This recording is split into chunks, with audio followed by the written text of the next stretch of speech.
Yes, Namaskar, my friend. Today we are discuss about Subhash Chandra Bose and his ideology and compare with Gandhi's ideology, and then we are discuss about Indian National Army by Subhash Chandra Bose and after Indian National Army trial, and next we are discuss about INA mutiny and trial वगैरह। उसके बाद हम लोग देखेंगे communal harmony और communal जो चीज़ हो रही थी उस समय उसकी, और फिर छोटा सा टॉपिक एक हम लोग देखेंगे पीजेंट मूवमेंट के बारे में। Then next topic we discuss about communalism, जिसमें हम लोग ब्रिटिश, हिंदू और मुस्लिम के पर्सपेक्टिव से आगे देखेंगे। और हमारा नेक्स्ट टॉपिक बस यही है, इतना ही हम लोग कवर करेंगे। तो शुरू करते हैं हम सुभाष चंद्र बोस के डिस्कशन से। तो सुभाष चंद्र बोस के डिस्कशन शुरू होता है 1897 में। उनका जन्म होता है कटक, बंगाल में। फिर 1917 में कलकत्ता यूनिवर्सिटी से वो अपने ग्रेजुएशन पूरे करते हैं और 1920 में इंडियन सिविल सर्विस के एग्ज़ाम में 4th रैंक लाते हैं। और आगे चलकर 1921 में रिजाइन कर देते हैं एंड इंडियन नेशनल कांग्रेस को ज्वाइन कर लेते हैं। उनके अनुसार उनके पॉलिटिकल गुरु CR दास और महात्मा गांधी जी थे। फिर 1923 में वो कलकत्ता के मेयर इलेक्ट होते हैं। और 1928 में नेहरू रिपोर्ट में हम लोग पिछले डिस्कशन में देखे थे कि डोमिनियन स्टेटस को अपोज किए थे सुभाष चंद्र बोस और जवाहरलाल नेहरू। और आगे हम देखेंगे कि प्रेसिडेंसी वो कैसे 1938 में हरपुरा सेशन के प्रेसिडेंसी लेते हैं, और जो पटावी सीतारमैया से इलेक्शन में जीत जाते हैं त्रिपुरा सेशन में 1939 में। फिर कुछ प्रॉब्लम के कारण कांग्रेस से रिजाइन ले लेते हैं और वो कांग्रेस सेशन पंडित जवाहरलाल नेहरू नहीं, राजेंद्र प्रसाद को दे दिया जाता है प्रेसिडेंटशिप करने के लिए। फिर रिजाइन के बाद सुभाष चंद्र बोस जी फॉरवर्ड ब्लॉक की स्थापना कर देते हैं, इस्टेब्लिशमेंट कर देते हैं, जो कि उन्नाव यूपी में करते हैं। ये जो फॉरवर्ड ब्लॉक था वो था लेफ्ट विंग पॉलिटिकल एक पार्टी जैसा था, जो कि कांग्रेस से, इंडियन नेशनल कांग्रेस से निकला हुआ था। अगर हम देखें कि रविन्द्रनाथ टैगोर जी जो थे वो बहुत ही बड़े सपोर्टर थे सुभाष चंद्र बोस के, जो कि उनको कहते हैं देश नायक सुभाष चंद्र बोस जी को। और सुभाष चंद्र बोस जी वैसे दलित और छोटी जाति एजुकेशन पर भी बहुत बड़े ध्यान देने वाले व्यक्ति हम देखते हैं मॉडर्न हिस्ट्री में। आगे हम देखें कि 3 जुलाई 1940 में अरेस्ट हो जाते हैं। क्यों? क्योंकि इसका बहुत बड़ा कारण है कि हॉलवेल मोन्यूमेंट जो हुआ था उनको ध्वस्त कर देते हैं, जो कि ब्रिटिशर्स के द्वारा बनाया गया था। ये बंगाल के जो उस समय के राजा थे, वो राजा थे, क्या नाम है भूल गए हैं, आप देख लीजिएगा थोड़ा। वो उन कारण से ये अरेस्ट हो जाते हैं। फिर आगे चलकर इनको हाउस अरेस्ट में रख दिया जाता है। फिर हम देखते हैं कि 1941 में ये अपने भतीजे के सहायता से पेशावर चले जाते हैं हाउस अरेस्ट से निकलकर, जो कि इलीगली ही। उनका सूडो नेम था पेशावर में जियाउद्दीन। फिर आगे चलकर वो कुछ दिनों बाद वो अफ़गानिस्तान के पेशावर में गए ही थे। उसके बाद आगे रसिया जाते हैं। अलाइड ग्रुप में उस समय तो ज्वाइन नहीं हुआ था, लेकिन थोड़ा देर बाद ज्वाइन हो जाता है रसिया। फिर रसिया से निकलकर जर्मनी जाते हैं, वहाँ पे हिटलर से मिलते हैं 1941 में ही। और वहाँ पे उनका सूडो नेम था आर्लैंडो मजतो। और आगे के डिस्कशन में हम देखें तो 1941 में बोस विथ हिटलर डिस्कशन होता है। फिर 1942 में हिटलर की सहायता से फ्री इंडिया रेडियो इस्टेब्लिशमेंट करते हैं, वो भी बर्लिन में। और फ्री इंडिया लेजियन की भी स्थापना करते हैं। इसको हम मुक्ति सेना या फ्रीडम आर्मी के नाम से भी जाना जाता है। इनके हेड क्वार्टर जर्मनी में ही ड्रेसडेन था। खैर आगे हम देखें, डिस्कशन करें तो ग्रेटर एशिया को प्रोस्पेरिटी स्पेयर, जिसको हम GASP GCS, जो कि जापान की फ़िलॉसफी थी कि ब्रिटिशर्स और वेस्टर्न कंट्रीज़ को डिफीट करने के लिए हम लोग ये ग्रुप बनाए, जिसमें हम इंडिया को भी पार्टिसिपेट करें। तो इंडिया के पार्टिसिपेशन में RBB, रास बिहारी बोस का नाम सामने आता है। अगर हम GACS की बात करें तो ये लोग एशिया फॉर एशियाटिक्स की बात करते हैं कि एशिया हमारे पूरे वर्ल्ड में सबसे बड़ी ग्रुप है और एशिया को महत्वपूर्ण देना बहुत ही ज़रूरी है। इसमें इंडिया जैसे स्ट्रेटजिक लोकेशन को अपने हाथ में रखना जापानीज़ की बहुत बड़ी चाल थी।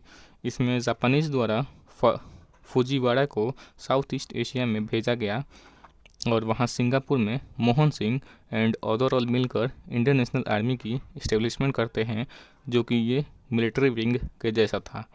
फिर आगे हम देखते हैं कि जो ये रास बिहारी बोस थे वो टोक्यो में मीटिंग करते हैं, फिर बैंकॉक में भी मीटिंग करते हैं, और बैंकॉक में मीटिंग के दौरान ही रास बिहारी बोस ने इंडियन इंडिपेंडेंस लीग की इस्टेब्लिशमेंट करते हैं, जो कि एक पॉलिटिकल विंग है। यहाँ पे हम लोग को कन्फ्यूजन आता है कि इंडियन नेशनल आर्मी अलग है जो कि मिलिट्री विंग है, और यहाँ पॉलिटिकल विंग इस्टेब्लिशमेंट करते हैं रास बिहारी बोस बैंकॉक में इंडियन इंडिपेंडेंस लीग का। फिर हम देखते हैं कि 1943 में सुभाष चंद्र बोस टोक्यो में मई 1943 में आते हैं और यहाँ पे PM टोजो से जुलाई में मिलते हैं, और यहाँ पे PM टोजो द्वारा रास बिहारी बोस के पावर को सुभाष चंद्र बोस को ट्रांसफ़र कर दिया जाता है। इसमें रास बिहारी बोस कोई नहीं करते हैं, वो खैर उनके सपोर्ट में ही रहता है, और सुभाष चंद्र बोस को यहाँ पे नेताजी की उपाधि भी देते हैं। अक्टूबर 1943 में अगर हम देखें तो यहाँ पे जो इंडियन इंडिपेंडेंस लीग के द्वारा provisional government for free India का गठन किया गया, प्रोविजनल गवर्नमेंट बनाया गया, जिसका 2 हेडक्वार्टर हमको देखने को मिलता है। पहला था सिंगापुर और दूसरा था रंगून। अगर हम provisional government for free India की बात की जाए तो इनके 2 हेडक्वार्टर थे, हम लोग देख चुके हैं। उसके बाद 1944 में रंगून में आज़ाद हिंद बैंक की भी गठन की जाती है, और इनके द्वारा 5 ब्रिगेड्स बनाया जाता है। Azad brigades, Gandhi brigades, Nehru brigades, Subhash brigades and Rani Jhansi brigades, जो कि स्पेशली वुमेन के लिए था। आज़ाद हिंद रेडियो की बात की जाए तो इसमें गांधी जी को सेल्फ रिस्पेक्ट और लिबर्टी से उनको संबोधित किया कि ये भाईचारा में बहुत विश्वास रखते हैं गांधी जी, और गांधी जी को इसी समय फादर ऑफ नेशन के नाम से पुकारा, जो कि बहुत ही अच्छी बात है। Provisional government for free India की बात की जाए तो इसमें इन्होंने अक्टूबर 1943 में पोर्टफोलियो सिस्टम ला दिया था, जिसमें हेड पोजीशन सुभाष चंद्र बोस जी ही रखते हैं, और HC चटर्जी फाइनेंस पोर्टफोलियो देखते हैं, लक्ष्मी स्वामीनाथन वुमेन डिपार्टमेंट देखते हैं, MA Iyer broadcasting and gave the slogan give me blood I will give you freedom, ये भी कहते हैं इसी समय। फिर हम आगे की बात करें तो नवंबर 1943 में अंडमान एंड निकोबार सुभाष चंद्र बोस को जापानीज़ के द्वारा दे दिया गया, और इनका नाम बदलकर सुभाष चंद्र बोस जी शहीद एंड स्वराज द्वीप रख दिए थे। मई 1944 में इम्फाल कैंपेन चालू किए थे, जो कि फेल हो गया था। वो 15 अगस्त 1945 में जापान सरेंडर कर देता है, जिनका कारण हम लोग पहले देख चुके हैं कि कैसे वर्ल्ड वार में अमेरिका ने जापान पे 9 अगस्त और 6 अगस्त को एटम बम गिराकर जापान को पूरा ध्वस्त कर दिया था। इन कारण इम्फाल कैंपेन भी फेल हो जाता है और जापान सरेंडर कर देता है। साथ ही 15 अगस्त को इंडियन नेशनल आर्मी भी सरेंडर कर देती है ब्रिटिशर्स के आगे। और 18 अगस्त 1945 में जो कि बोस जा रहे थे रसिया, तो उसी समय बोस की मिस्टीरियसली प्लेन क्रैश में ताइवान में उनकी डेथ हो जाती है। तो यहाँ पे सुभाष चंद्र बोस के पर्सनल जीवन की बात हम लोग कर चुके हैं और इंडियन नेशनल आर्मी की भी बात कर चुके हैं कि कैसे ये सरेंडर कर चुके हैं। और उनके बाद हम लोग देखेंगे कि गांधी जी वर्सेज सुभाष चंद्र बोस की आइडियोलॉजी। तो एक तरफ गांधी जी और दूसरी तरफ सुभाष चंद्र बोस। तो गांधी जी नॉन वायलेंस में विश्वास रखते हैं, ये ज़्यादा वायलेंस में बात नहीं करते हैं। और सुभाष चंद्र बोस कहते हैं कि अगर हमें ज़रूरत पड़े तो वायलेंस भी किया जा सकता है। टोटल रेवोल्यूशन की बात करते हैं, सोशलिज्म जैसे थ्योरी की बात करते हैं। जो गांधी जी का रिजल्ट था उनमें एंड तो महत्वपूर्ण है ही, लेकिन उनके पाथ रास्ता भी बहुत मीन करते हैं, बहुत ही महत्वपूर्ण है। लेकिन सुभाष चंद्र बोस के द्वारा कहा गया है कि नहीं नहीं, हमको केवल एंड से मतलब है, बीच के रास्ते को कोई मतलब नहीं है, चाहे वायलेंस हो चाहे कुछ कैसे भी, हमको फ्रीडम चाहिए ही चाहिए। इनके द्वारा जो नाजीज़म और फासिज्म के डिसिप्लिन जो था उनसे बहुत ही प्रेरणा मिलती है। बट इनकी जो रेशियल सुपेरिटी है इनको सपोर्ट एकदम में नहीं करते हैं। उनकी जो वुमेन पॉलिसी है उनको भी सपोर्ट नहीं करते हैं। सुभाष चंद्र बोस जी वुमेन को बहुत ध्यान दिए हैं और वुमेन के डेवलपमेंट की बात करते हैं। पार्लियामेंट्री डेमोक्रेसी और फॉर्म ऑफ गवर्नमेंट की बात की जाए तो गांधी जी के द्वारा विलेज में राम राज्य की बात करते हैं और सेल्फ सफिशिएंट अपना इंडस्ट्रीज होनी चाहिए और गांव में ही स्वराज्य होनी चाहिए। लेकिन सुभाष चंद्र बोस भी डेमोक्रेसी में विश्वास नहीं करते हैं। उनके द्वारा ऑथोरिटरिज्म स्ट्रिक्स मायने रखती है। 1943 में हेड ऑफ स्टेट और सुप्रीम कमांडर प्रोविजनल गवर्नमेंट के वही बने थे, इनसे निश्चित मिल जाता है। और जापान में जो लेक्चर दिए थे सोशियो इकोनॉमिक रिफॉर्म के बारे में, वहाँ पे डेमोक्रेसी की बात नहीं करते थे करे थे और डिक्टेटरशिप की बात करे हैं, लाइक ऑथोरिटेरियन कैरेक्टर। जैसे कि अगर देश की सेवा करना है तो उसको जैसे भी करें, जो भी रास्ता मिले वो उनको अपनाना चाहिए। और इन फिलॉसफी और कुछ फिलॉसफी को मिलकर, जो कि फासिज्म से डिसिप्लिन और सोशलिज्म से जस्टिस मिलने का जो फिलॉसफी था, इनको मिलकर साम्यवाद जैसे फिलॉसफी का जन्म होता है, जो कि सुभाष चंद्र बोस जी का ये फिलॉसफी है। मिलिट्री की बात की जाए तो गांधी जी के द्वारा कहा गया कि self defence the minimum defence military होनी चाहिए। लेकिन सुभाष चंद्र बोस कहते हैं कि अगर कोई मारे तो एकदम दो थप्पड़ मारिए। स्ट्रांग मिलिट्री की बात करते हैं, जैसे कि हम लोग देखें कि इंडियन नेशनल आर्मी का भी गठन इनके द्वारा किया गया था। इकोनॉमी साइड में बात की जाए तो गांधी जी डिसेंट्रलाइजेशन की बात करते हैं, कॉटन इंडस्ट्रीज की बात करते हैं, कॉटेज इंडस्ट्रीज की इंडस्ट्रीज जैसे कि हेवी इंडस्ट्रीज को नेशनलाइज करने की बात करते हैं, कम हो नेशनलाइज हो, मास प्रोडक्शन केवल विलेज में ही होनी चाहिए, इनकी बात है। नॉट अगेंस्ट मशीन, मशीन के अगेंस्ट गांधी जी नहीं हैं, बट स्लेवरी जो था उस समय का सबसे बड़ी प्रॉब्लम, उनके खिलाफ एकदम है। लेकिन सुभाष चंद्र बोस जी सोशलिस्ट इकोनॉमिक की बात करते हैं, इकोनॉमिक फ्रीडम की बात करते हैं, modernisation, urbanisation, industrialisation, heavy industries की बात करते हैं, जैसे कि मॉडर्न थॉट में हमको अभी भी बहुत सारे लोगों में देखने को मिलता है। अगर अनटचेबिलिटी की बात की जाए तो अनटचेबिलिटी गांधी जी के सबसे बड़ा दुश्मन था। वर्ण सिस्टम सही है ऑक्यूपेशन के आधार पर, वहीं सुभाष चंद्र बोस कास्टलेस सोसाइटी की बात करते हैं। आगे के डिस्कशन कहा जाए कि वोमेन पे क्या विचारधारा था, क्या आइडियोलॉजी थी गांधी जी की, तो वोमेन जो थे वो पैट्रियार्कल एंड ट्रेडिशनल होनी चाहिए, जैसे हैं वैसे ही होने चाहिए, इक्वालिटी मिलनी चाहिए, मेन का भी रोल होनी चाहिए उसमें, वुमेन का भी अलग रोल है, जैसे कि मेन का आउटसाइड द हाउस रोल है, वुमेन का duty of the home education, ये सब रोल है। गांधी जी का मानना है कि डॉरी एकदम ख़त्म होनी चाहिए, पर्दा सिस्टम नहीं होनी चाहिए, यही सब फिलॉसफी है गांधी जी की। वहीं सुभाष चंद्र बोस की देखा जाए तो मॉडर्न वुमेन की फ़िलॉसफी मानते हैं, जिसमें इक्वालिटी होनी चाहिए, चाहे पॉलिटिकल हो, सोशल हो या इकोनॉमिक हो। एग्जाम्पल रानी लक्ष्मीबाई के नाम पे रेजिमेंट का नाम रखा गया था हरिपुरा सेशन में भी हम लोग को देखने को मिलता है।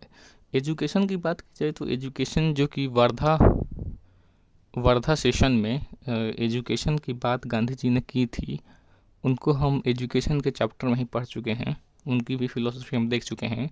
लेकिन सुभाष चंद्र बोस एजुकेशन को, हायर एजुकेशन, टेक्निकल और साइंस एजुकेशन को बढ़ावा देने की बात करते हैं।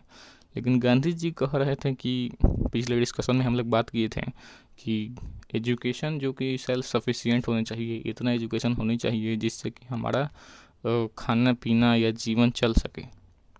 अगर रिलीजन की बात की जाए तो गांधी जी एकदम डेब्यूट हिंदू थे, हिंदू मुस्लिम यूनिटी की बात करते हैं। लेकिन सुभाष चंद्र बोस जी कहते हैं कि सभी को भाईचारा मेंटेन करनी चाहिए, लिबरल होनी चाहिए। यहाँ तक हम लोग गांधी जी और सुभाष चंद्र बोस के आइडियोलॉजी को देख चुके हैं। तो आगे हम देखते हैं कि कैसे कैसे ये डिस्कशन आगे बढ़ता है। तो 1939 में जो सुभाष चंद्र बोस का सेशन था, उसके बाद 1945 तक गांधी जी कांग्रेस के साथ और सुभाष चंद्र बोस, दो फिलोसफी आगे बढ़ती है, बीच में क्विट इंडिया मूवमेंट होती है। प्लस में यहाँ पे कम्युनल जो पार्ट था वो भी सामने आता है, मुस्लिम लीग और हिंदू महासभा का। फिर 15 अगस्त 1945 में कुछ इवेंट होते हैं। उनके बाद इवेंट क्या हम लोग देख ही चुके हैं कि कैसे अमेरिका के सामने और एलाइड ग्रुप के सामने जापानीज़ और एक्सिस ग्रुप सरेंडर कर देते हैं। यहाँ तक तो हम लोग डिस्कशन कर लेते हैं। लेकिन ट्रांसफ़र ऑफ पावर आगे होता है।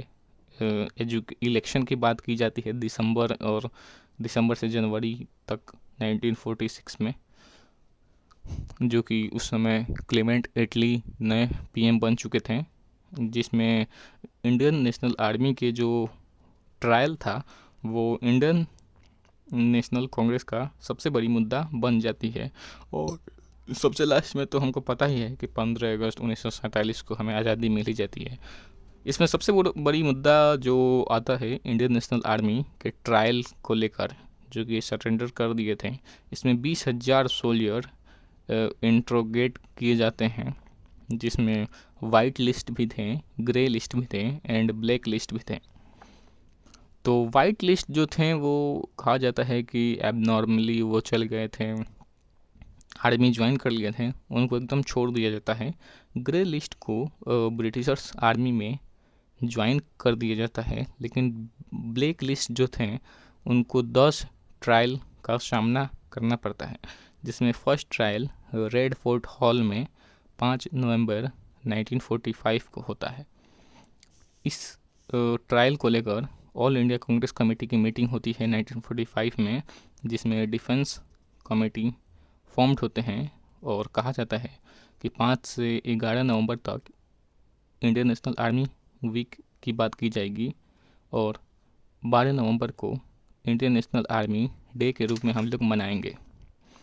तो जैसे ही 5 नवंबर को फर्स्ट ट्रायल शुरू होता है, उस समय पूरे देशों में, पूरे भारत में, सारे प्रोविंशियल स्टेट में मास अप हिल देखने को मिलता है। All over India, specially Calcutta में वायलेंस, प्रोटेस्ट